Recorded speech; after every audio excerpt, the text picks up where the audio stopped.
All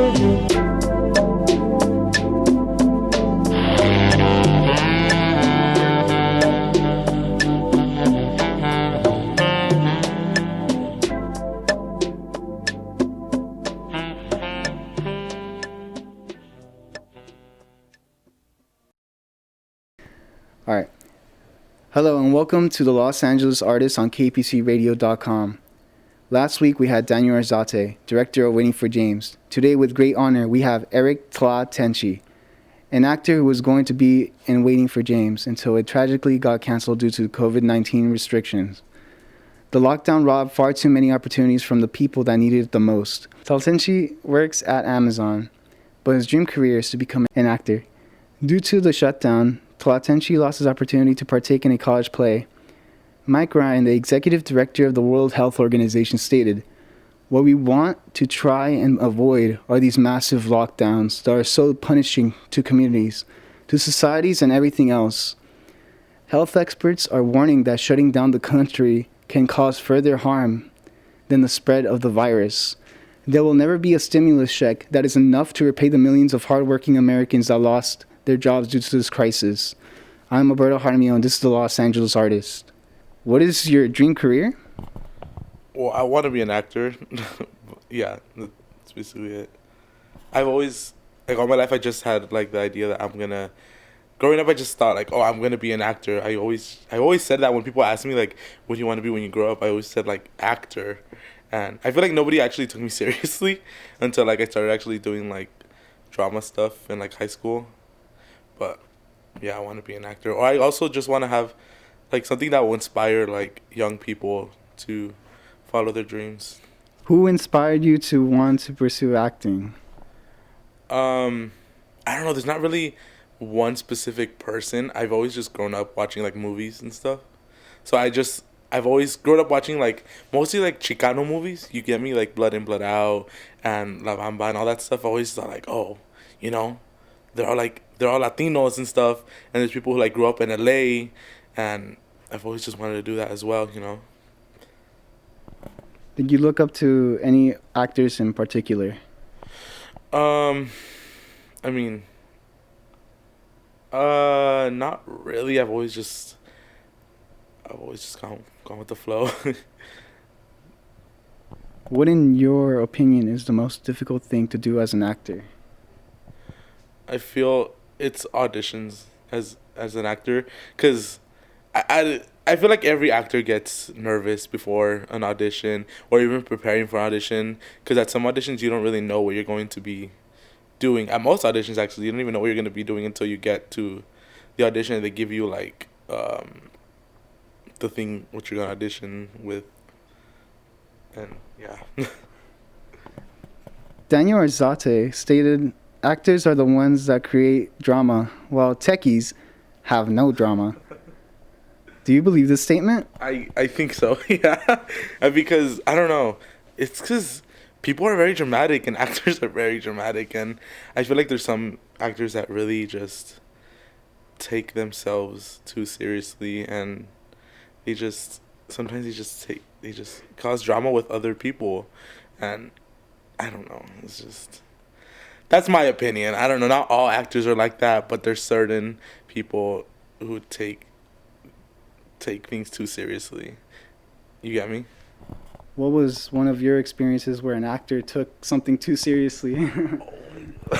Well, I don't know. I don't want to say names or anything, but like in high school, there was just, it's just some people in high school, they just take themselves too serious. I don't know. I don't like talking about people. That's why. Sorry. Daniel Arzate also stated that in the last episode that he has trouble wording stuff on set. Did his directing appear to you in that way? Yeah, yeah. But, I mean, everybody starts somewhere. And, I mean, I didn't want to, like, he's the director. So I was going to take everything he said as, like, I'm going to follow what he says because he knows what he's doing. And I just got to follow what he's saying because he's the director. What is your current job? I work at a Whole Foods market, but it's for the Amazon company because they work together and they help people get their groceries through an online. Yeah, and that's basically what I do.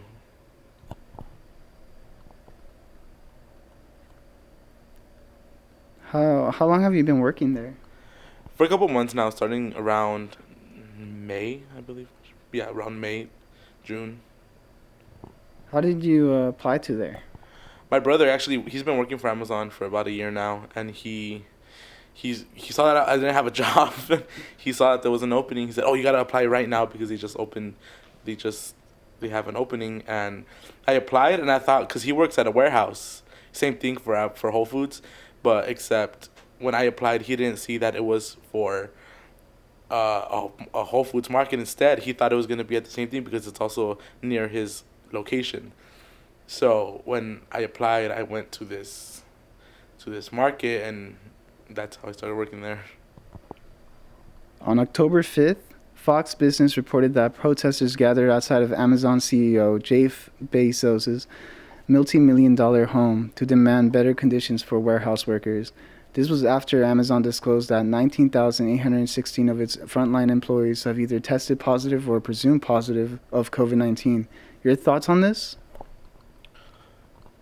Amazon workers in general. Yeah, they were either presumed positive or, they were confirmed positive. 19,816 workers of its frontline employees. Yeah, I mean, I believe that because there's been some cases as well at my workplace where they have been getting COVID, but it hasn't been like a big, huge problem. It's only been a couple people. But we get text messages from like the the store saying like this worker. They don't say names, but they say like a worker had been reported they got COVID like this certain date, and so I mean, we have procedures and stuff like we have like we're supposed to keep like 6 feet and all that stuff, the basic, and there's also a lot of cleaning we have to do when we work with shopping carts and like stuff like that. How has COVID-19 impacted you? How has it impacted me? A lot. Like I had a whole plan for this year, and none of it happened. It was funny because I was working on waiting for James, and then I also was working on a play for LA Mission for the She Kills Monsters, and then so I was gonna be doing those two. That's in the spring semester, and then I was also planning to like audition for like Halloween Horror Nights for this year, and that got canceled as well. And then it's just nothing that I planned for to happen this year. I don't know. It felt like the last couple of weeks before school got shut down, like it felt like everybody was going crazy. It felt like everybody that's all everybody could talk about, and I get it, you know. But it felt like it was like a witch hunt to find out who had COVID. It was so weird, and then it got shut down. Yeah.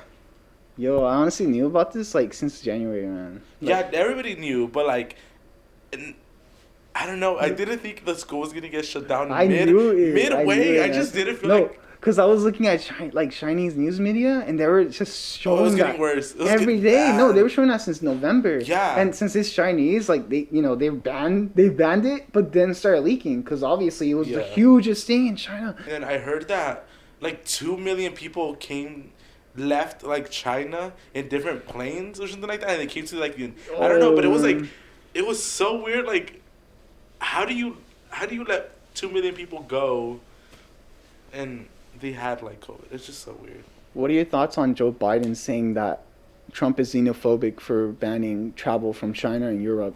Xenophobic? He called him xenophobic. I didn't hear about that, but from Europe. From China. I think it's just China. Not from Europe. But yeah, he banned travel from Europe and China. That happened. Wouldn't that have been just because of the the COVID rates and all that? Yeah, it was because of the COVID, but So I don't see what's the problem. I think that's a good thing that he stopped the. that was like the best thing he Yeah, did. that's the only Like, good it was thing he like, really just did. That's all he did, man. Like it was like, all right, I shut it down. Yeah. That shut it down. I mean, that doesn't really make him xenophobic because I mean, he I did know. it for Joe Biden called him that. He was like, "I can't believe you're banning the Chinese from coming here."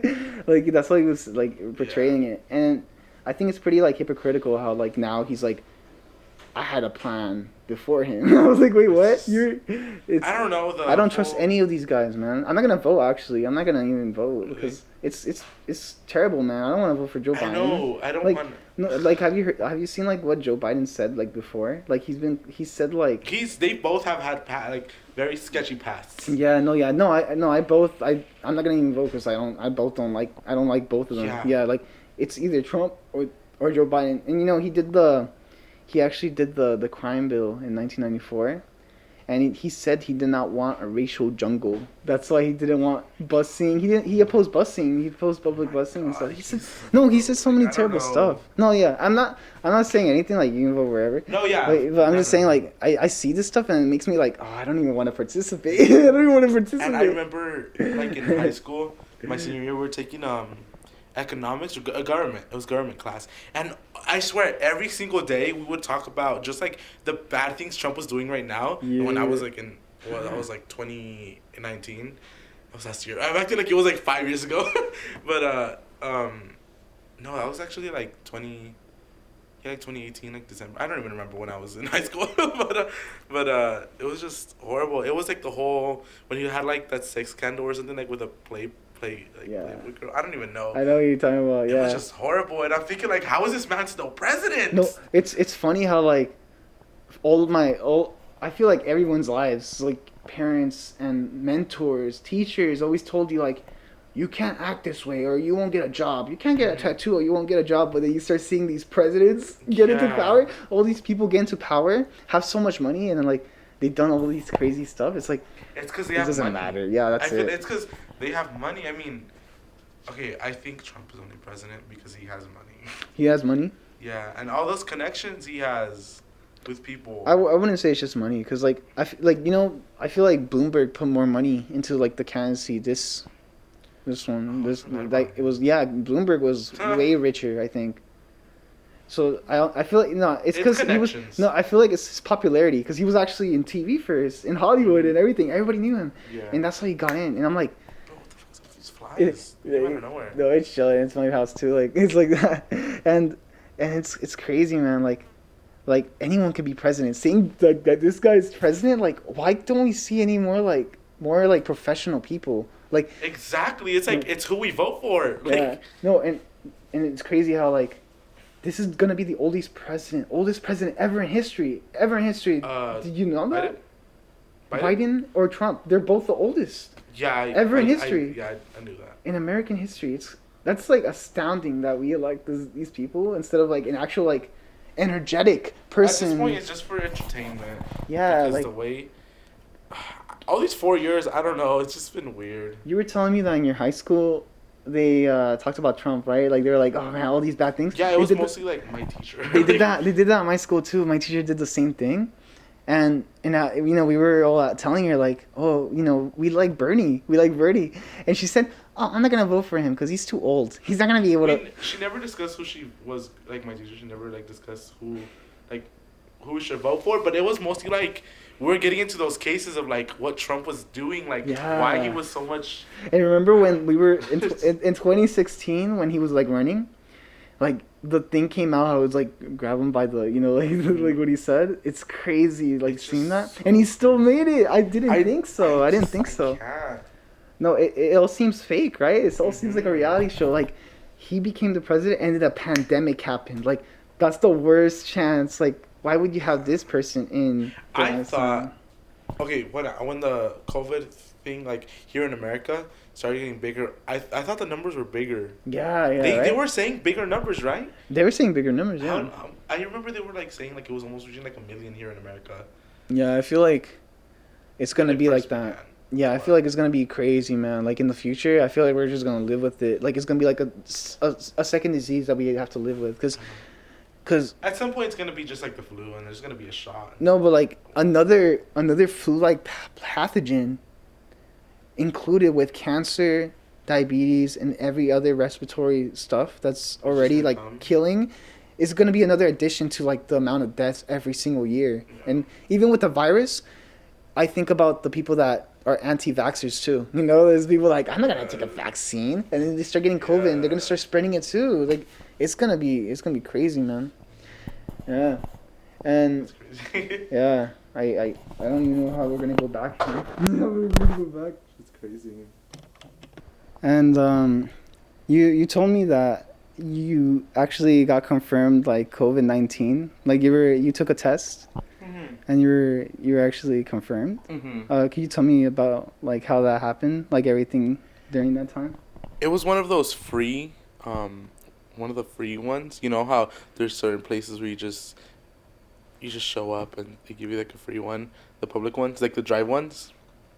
So I was like scared. I was like, yo, like this is crazy. But then I heard online people were saying that the free ones have been really sketchy. Have been reporting people positive tests, and so I went to one of those urgent care clinics, and they did like one of those deeper tests where they stuck like the whole nose thing twice in both nostrils, and in the driving one it was just they made me do it myself with like a swab, just not even my nose, just my cheeks, like the inside of my mouth, and I was like, yo, that's scary. And then so the free one they gave it to me like what, a day after the results, and for the urgent care one they gave it to me a week and a half after, and that one was negative, and I was like so relieved. Health experts like Dr. Anthony Fauci have stated that society will most likely go back to normal by the end of 2021. What do you think this means for the future of movies and plays? uh we'll bounce back for sure because so when I was taking Theater 100, we were learning about how theater always finds a way to adapt in its environment. It's always been around for thousands of years, you know? It's always just come back. And I feel, yeah, I feel like theater will always just be around. And even for movies as well, like they're starting to film actually right now for future movies. So, I mean, we'll bounce back for sure. Yeah, I just saw on social media they were shooting The Matrix in San Francisco. Yeah. Yeah, like They're filming like Euphoria as well, like TV shows, and Do- it's good to be going back. do you think media is going to be all on, on media, on phones, on electronics instead of live action performances anymore? Yeah, I feel like there's gonna be more of that. I feel like the theater is gonna take a while to go back to, because I mean, you sit next to a person, you in random seats in like a theater, like let's say Broadway. People sit next to each other, and each seat matters, each ticket counts, you know. But when you're buying like streaming services or like movies on your phone and stuff, you could you could sit in the living room and watch a movie with like six people, you know, but you could keep distance. And for theater, it isn't like that. You have to purchase a seat, and I don't know, capacity matters, and I feel like theater will take a longer time to adapt more. Do you want schools to reopen?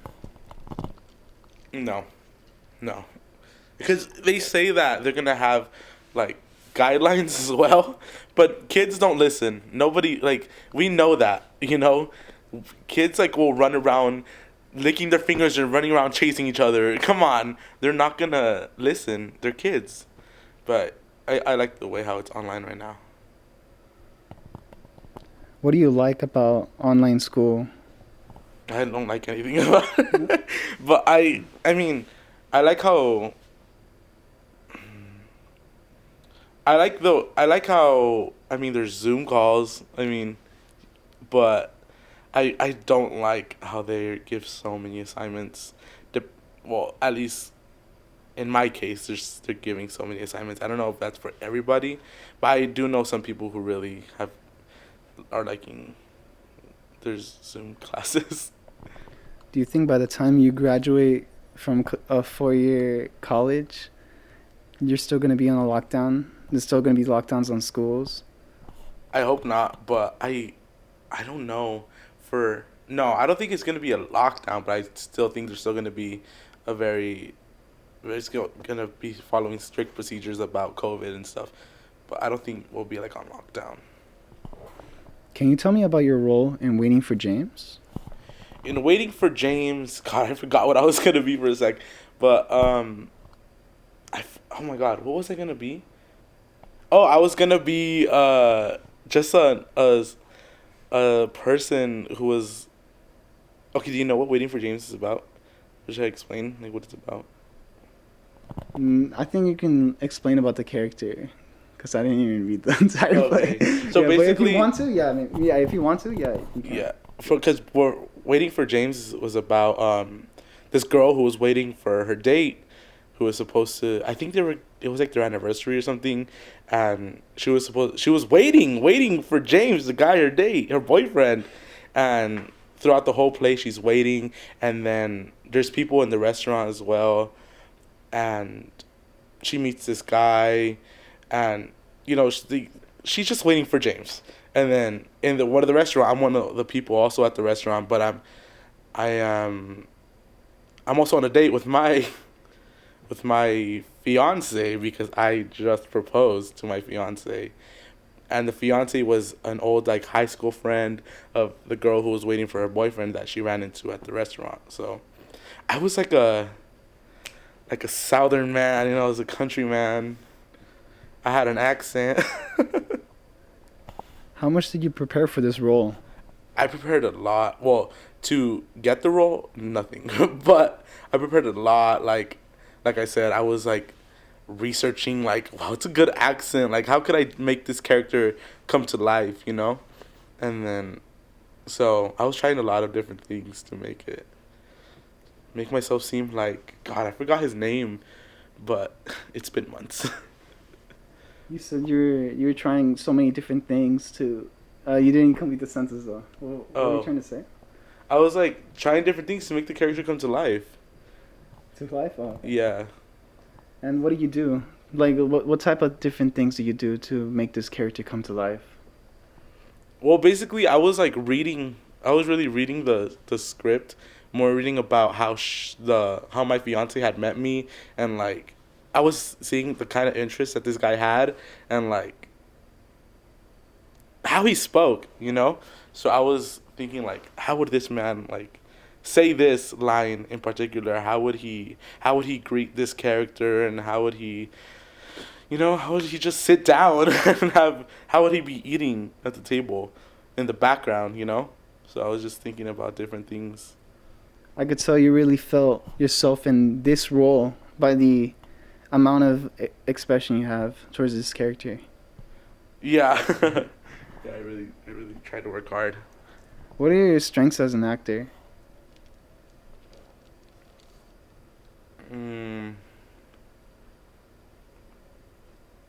I could be loud, because I feel like that's very important. If you're doing theater, you have to be loud for the audience to hear you. But I feel like once you're doing that for like the camera, I feel like that's not that great because they're up close, and there's like other factors, like there's microphones and stuff. So I feel like that's a good strong, but it could also be a weakness as well. But I'm also, I don't know, it's different things. What would you say are your faults as an actor?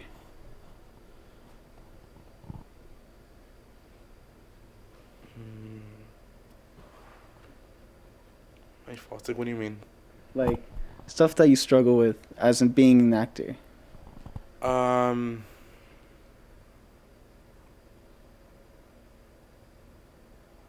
Like confidence, I guess. Confidence? Yeah. Could you give me an example of how you struggled with confidence while you were acting? I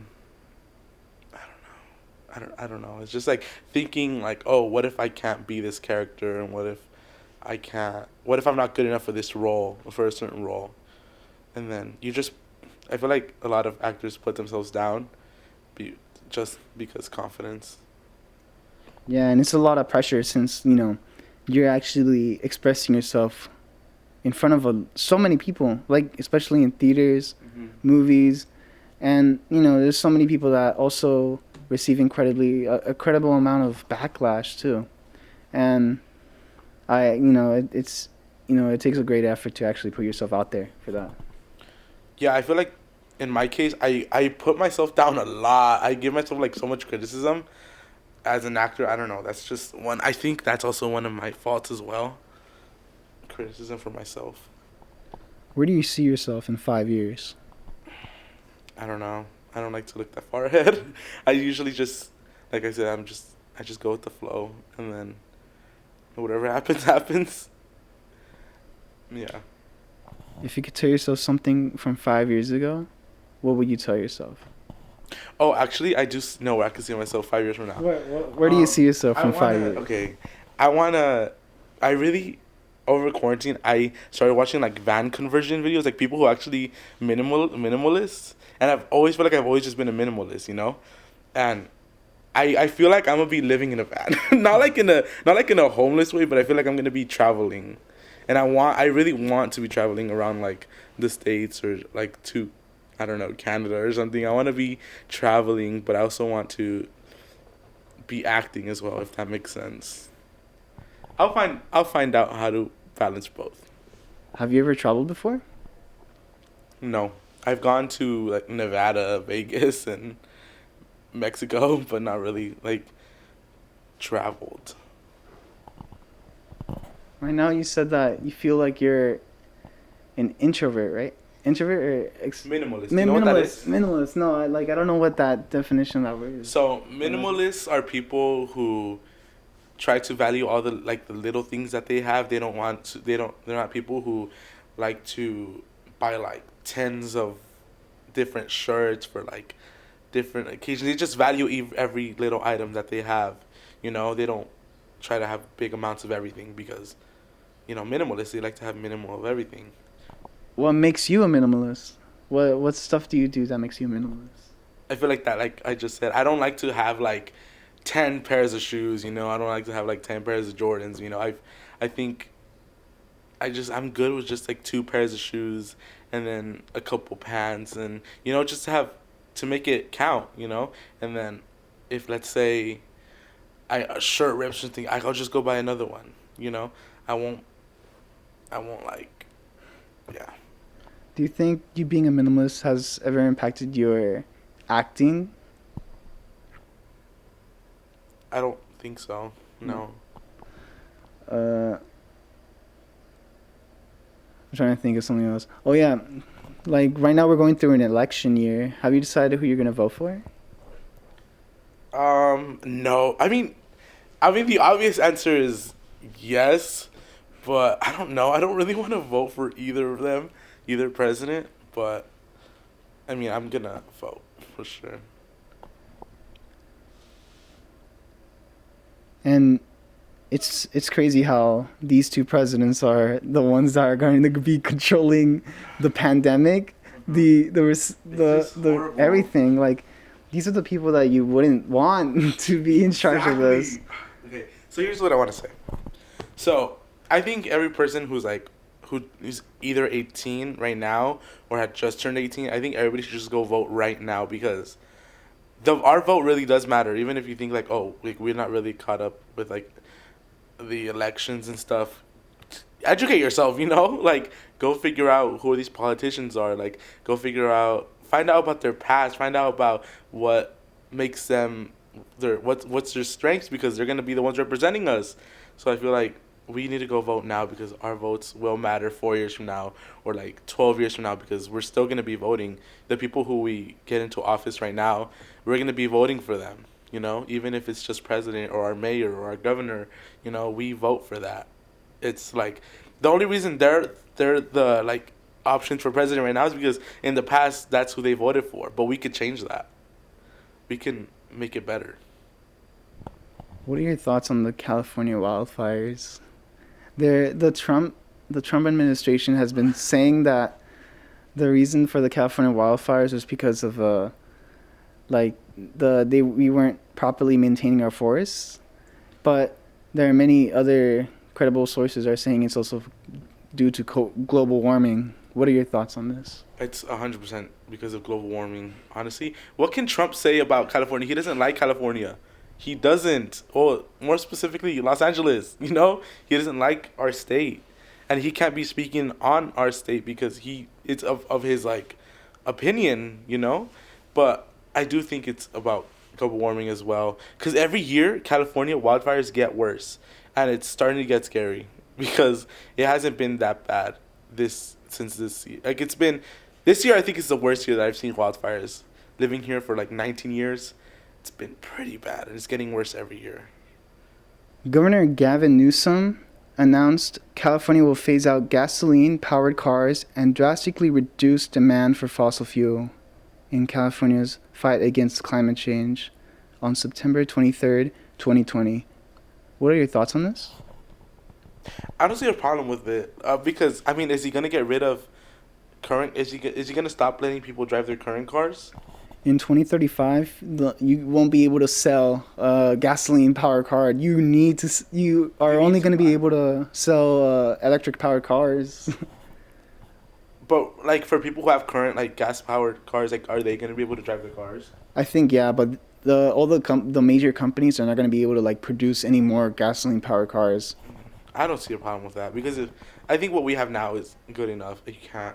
The more you make is gonna be causing more pollution in the air, honestly, and I don't have a problem with it. I really don't. But as long as you don't have people give up their cars that they currently have raised up for, it's just, you know, and you can't have those future cars be too expensive either, because like currently, like Teslas cost like a house. Yeah, you know, you can't have those cars. You're gonna be making people buy different. What'd you say they were?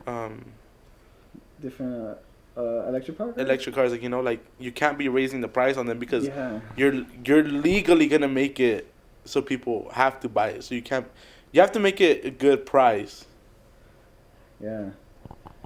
Because I feel like right now, like the homeless people in California, it has risen so much. Yeah.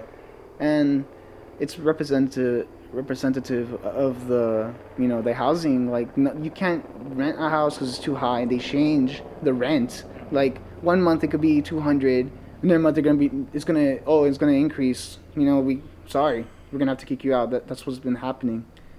And like, what do you think about this homeless crisis in California? It sucks. It's horrible. I wish we could just like give everybody a home. And yeah, I mean, it's just, it sucks. Like, I honestly feel like our taxpayer money isn't going to like the right stuff. I feel like they're actually stealing that money. Like, there's going just to the people, like the politicians' pocket or something. It's just, I don't know, man. Like, why do they have so much money? Like, no, even like Nancy Pelosi, like those like big, huge like Democratic politicians. They actually have like $1 million houses, like Gavin Newsom too. Like, yeah, it's crazy. Like, I really feel like it's just injustice all around. Like, the money that we put in taxes. Exactly. Like I said, like, the people who we get into office right now is like who we vote for. We have to vote. We have to see who we're voting for. Like, it does matter. It's crazy. Erick Tlatenchi deserves a second opportunity for his dream career. It saddens me that so many like Erick have many aspirations yet were toppled by this pandemic. It has been unclear as to when jobs and schools will reopen. Hopefully a vaccine is produced before more lives are lost to this terrible virus. I would love to give my thoughts and prayers to all the lives that were lost due to COVID-19. This has been the Los Angeles Artist on KPCRadio.com.